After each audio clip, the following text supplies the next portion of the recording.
Olá! Eu disse que eu ia falar sobre o quê? Sobre tarô. Pois então vamos falar sobre tarô. Mas não somente tarô, porque eu gosto muito de fazer um intercruzamento dos assuntos. Então a gente vai falar de tarô de uma forma interdisciplinar. A gente vai falar do tarô fazendo um link com a astrologia, que é outro campo onde eu também atuo, e com a mitologia grega, que vocês vão ver que tem tudo a ver com a descrição dos arquétipos. Bom, eu sou a Aline Gui, eu sou astróloga, taróloga e artista. Comecei estudando todas essas coisas, o tarô e a astrologia, primeiramente para fazer um trabalho de autoconhecimento. E dentro desse meu trabalho de autoconhecimento foi muito importante estudar a energia que fica entre os signos, na transição de um signo para o outro. Porque muitos aspectos da minha própria constituição astral ela tá ali naquele em cima da linha, né? Nos últimos graus de um signo, no primeiro grau de outro signo. Então sempre ficou aquela dúvida de mas quer dizer então que se passar um pouquinho faz um clique e uma coisa se transforma em outra? Como é que funciona essa transição? Como é que funciona esse espectro da transitoriedade entre um signo e outro? Então eu fui estudar muito essa parte da energia que está em cima da linha, né? Especialmente para me conhecer. E dentro desses estudos eu descobri muita coisa interessante. Sou uma grande consumidora de conteúdos no YouTube e eu vejo poucas pessoas falando a respeito disso, a respeito desse espectro que existe entre os signos.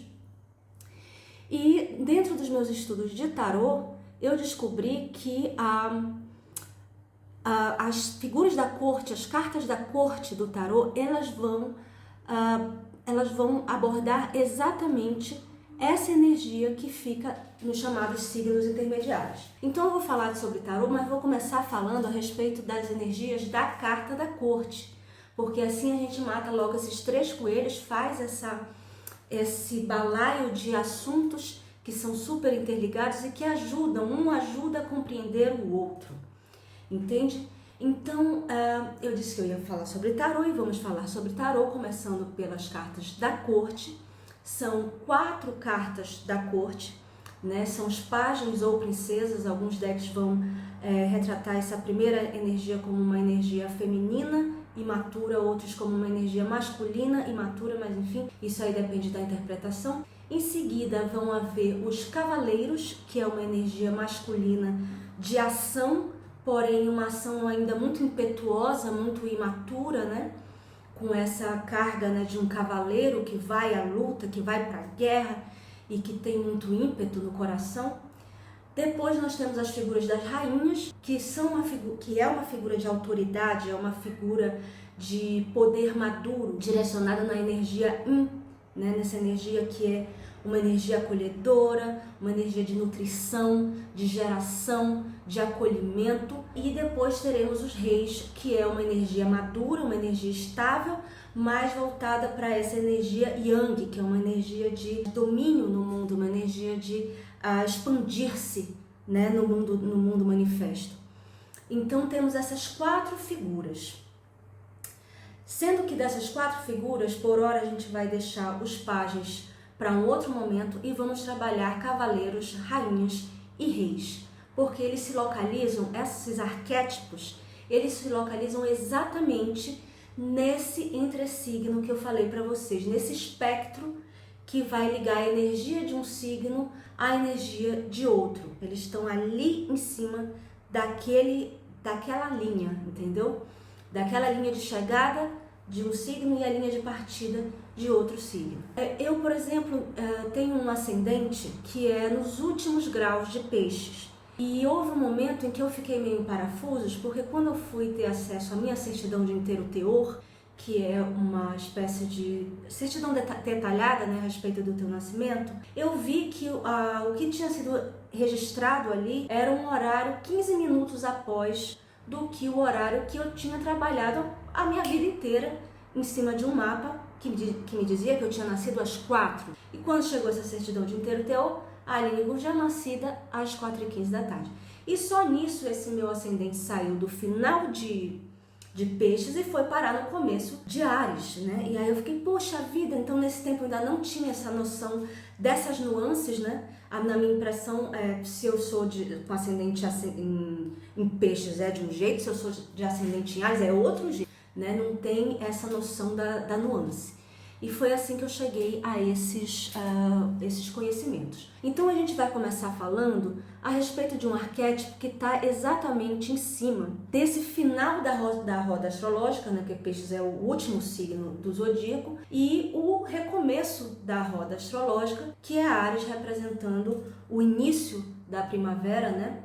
O início das estações. Preciso fazer um parêntese aqui, de que a astrologia tropical, que é essa que eu estou considerando, existem inúmeras linhas de astrologia, assim como existem inúmeras religiões, inúmeras linhas de filosofia e inúmeras vertentes de um conhecimento filosófico, e na astrologia não é diferente. Então, essa astrologia que a gente vai considerar aqui é a astrologia tropical, que é a astrologia mais utilizada no mundo inteiro, e que ela foi decodificada, ela foi observada e foi traduzida a partir do hemisfério norte, né? E no hemisfério norte existe uma marcação muito nítida das 4 estações: a primavera, o verão, o outono e o inverno. Ao passo que no lugar onde eu nasci, que é ali na linha do Equador, em Belém do Pará, depois fui viver em Natal, que também é um lugar muito no meio da linha do Equador, a gente sente, tem uma época que venta mais, tem uma época que chove mais, mas isso sempre se alterna entre o calor do mundo e o calor dos infernos. Não tem essa distinção muito grande entre as 4 estações. Mas aqui no hemisfério norte, onde eu estou agora, eu estou falando de Portugal, existe essa distinção. Então, os signos dos zodíacos, eles foram decodificados a partir desse movimento das estações que é baseado, né, ele é fundamentado na rotação da Terra, no movimento de rotação da Terra e nessa inclinação que a Terra vai fazendo no decorrer do ano. O signo de Peixes, ele equivale ao fim do inverno. Ao fim do inverno. Então, ele é uma energia mutável, né? A qualidade dessa energia é uma energia mutável, porque ele já vai fazendo a preparação, já vai fazendo ali a mudança do ambiente para que entre uma nova estação. E qual é a nova estação que vai entrar? É a primavera, com toda a força de Áries. Os chamados signos cardinais, de qualidade cardinal, são os signos que possuem essa força de penetração, essa força de abrir uma coisa nova depois de já ter sido encerrado um ciclo passado. Esse ponto que a gente vai pegar é exatamente a mudança da estação que sai do final do ciclo de Peixes e começa no ciclo de Áries. Acho que eu já fui bem clara em relação a isso. E a figura do tarô que representa esse arquétipo, né? Lembrando que arquétipos são modelos mentais que se manifestam nesse mundo 3D, o modelo, a carta do tarô que representa esta transição, este arquétipo, é exatamente esta lindona aqui, a Rainha de Paus. Esse tarô que eu estou trazendo aqui para vocês é o tarô mais famoso, é considerado o padrão, né, o clássico do tarô, que é o tarô do Rider-Waite. Mas eu costumo trabalhar muito com o tarô mitológico, tá? Eu deixei esse tarô, não é que eu esqueci, foi um ato falho, que eu deixei esse tarô no Brasil quando eu vim pra cá. Eu vou pedir pra minha editora, a Sabrina, para ela colocar uma imagem também desse tarô aqui, porque a gente vai falar a respeito da mitologia, então é importante fazer a apresentação dessa imagem, né? Mas aqui nesse tarô do Rider-Waite, a gente vê essa rainha, vamos primeiro analisar os aspectos visuais, né, dessa rainha. Você vê que ela está num trono, porque a rainha faz parte da marca dela, né? O trono, a coroa, o cetro, que é o símbolo, aqui está como símbolo de paus, que é esse bastão. Esse gato preto, que tem um significado muito forte, e essas pernas abertas. E isso representa uma mulher que possui uma força, um domínio e um jeito muito confortável de lidar com a sua própria sexualidade. Lembrando que o naipe de paus, ele equivale o elemento fogo da astrologia, então ele vai falar a respeito da imaginação, da criação, da força criadora, do ímpeto de agir nesse mundo e também da libido. O fogo na roupa, o fogo nas entranhas também está representado aqui nesse naipe de paus.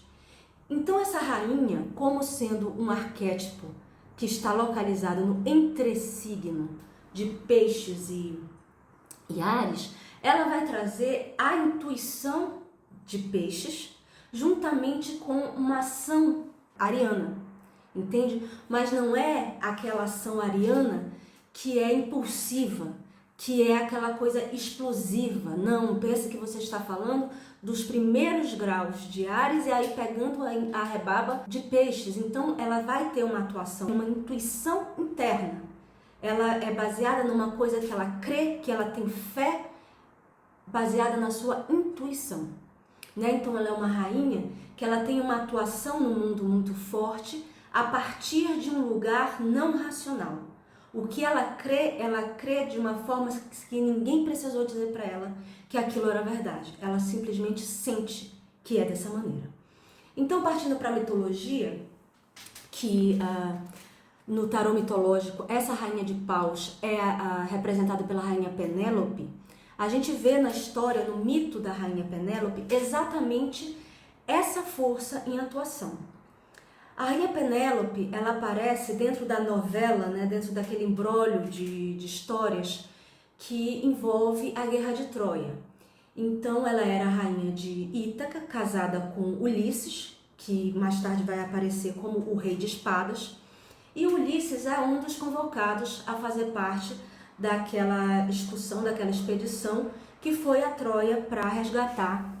No fim das contas ela é resgatada, mas eles foram para destruir Troia, que o príncipe de lá tinha roubado a Helena, né? Não sei se vocês sabem dessa história, mas eu vou falar muito desse mito da Guerra de Troia, porque muitos personagens dessa novela vão aparecer nos arquétipos das cartas da corte do tarô. Então, a rainha Penélope era a esposa, a rainha casada com o rei Ulisses. O rei Ulisses foi para a guerra e nessa que ele foi para a guerra, passou-se 1 ano, 2 anos, 3 anos, 4 anos, 5 anos, 10 anos e este homem não voltava e ninguém tinha notícias de se o rei Ulisses estava vivo ou não estava vivo.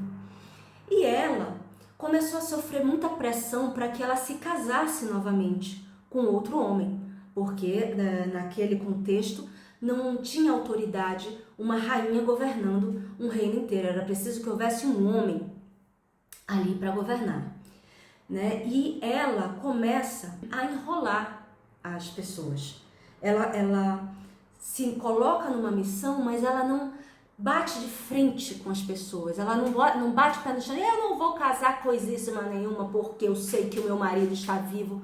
Você sabe baseado em quê, Penélope?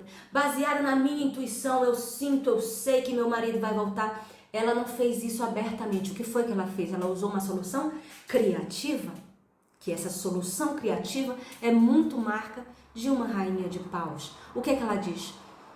Olha, o meu sogro, o Laerte, ele morreu e é preciso fazer uma mortalha, eu estou tecendo uma mortalha para esse meu sogro, e quando eu terminar de tecer essa mortalha, eu vou escolher um novo marido. Então todos os dias ela ia e tecia aquela mortalha, lembrando que essas atividades manuais muito minuciosas, elas estão ali do outro lado, né, nos signos que fazem complementação a peixes, Áries, que são o quê? Virgem, Libra, são os dois signos que estão ali fazendo a complementação. Então ela vai ali para aquele outro lado e diz, eu estou tecendo um trabalho todos os dias, cotidianamente eu estou fazendo esta mortalha. E depois que eu terminar essa mortalha, eu vou fazer o casamento libriano, que vocês aqui no patriarcado, nessa força ariana que diz que é preciso que um homem venha governar essa terra, depois disso é que eu vou me casar. Então você vê que ela faz uma ilusão. Ela mente, né? Ela está mentindo para as pessoas. Mas ela está mentindo para as pessoas por uma razão muito forte, por uma fé muito interna de que ela sabia que aquele marido ia voltar, entendeu? E de fato o marido demora 20 anos, mas ele volta. E ela sabia isso dentro do coração dela, e ela armou toda uma guerra silenciosa, né? Ela montou uma estratégia sem bater de frente com as pessoas, mas baseada nessa fé profunda que ela tinha de que o marido estava vivo e de que ele ia voltar. Então ela vai fazendo isso, de manhã ela faz, de noite ela desfaz, ou seja, tem esse jogo da ilusão pisciana, né? E nisso começa o castelo dela é invadido por 212 homens. Vários homens ficam ali fazendo um bordel daquele castelo, mas ela se mantém firme, dizendo que só vai fazer esse casamento depois que a mortalha for terminada, né? E o que acontece no fim das contas? No fim das contas, o marido volta de fato, e ela tem a confirmação de que aquela sua fé estava absolutamente correta. Esse mito da Penélope normalmente é considerado o arquétipo da Amélia, a mulher de verdade, né? Porque a gente sabe que Ulisses, ele foi para essa guerra, ele entrou nessa aventura, mas ele não foi propriamente um homem fiel, propriamente nada, ele pegou geral nessa empreitada, mas ele voltou para casa e ela ficou em casa torcendo, rezando e fazendo todo esse enredo, né, para poder se sair, para poder conseguir o que ela queria, que era esperar o marido e ter esse marido de volta, sem se debater de frente com aquela ruma de homem que estava dentro da casa dela. Então essa história, ela fala muito mais a respeito de uma fidelidade a uma intuição, a uma fé cega, uma faca molada, do que de uma mulher submissa, de uma mulher que fica em casa esperando o marido, né? Você vê que tem ali uma força, uma coragem muito grande e um trabalho muito grande para poder enganar, para poder burlar aquelas regras do patriarcado e conseguir fazer o que ela queria, o que ela sentia que era verdade. Então, trazendo isso de volta para um arquétipo da Rainha de Paus, essa figura da Rainha de Paus, ela tem uma característica de ser aquela mulher que age, que ela tem uma força muito grande, mas ela age por debaixo dos panos, que é exatamente o arquétipo da bruxa, minha gente. É aquela pessoa que age no mundo manifesto, mas a partir de um lugar insondável, que é a famosa magia, que é o famoso agir através do mundo invisível, ação no mundo invisível. E é por isso que ela traz este gato preto, que o gato em si é um símbolo de intuição, de proteção, de uma realeza espiritual. E o gato preto mais ainda. Então, se essa mulher ela tem essa capacidade, ela tem essa abertura, ela tem esses canais abertos piscianos para captar esse mundo sensível, esse mundo que não se vê, ou aquilo que não se vê, ela capta, ela sente, ela crê que aquilo é verdade.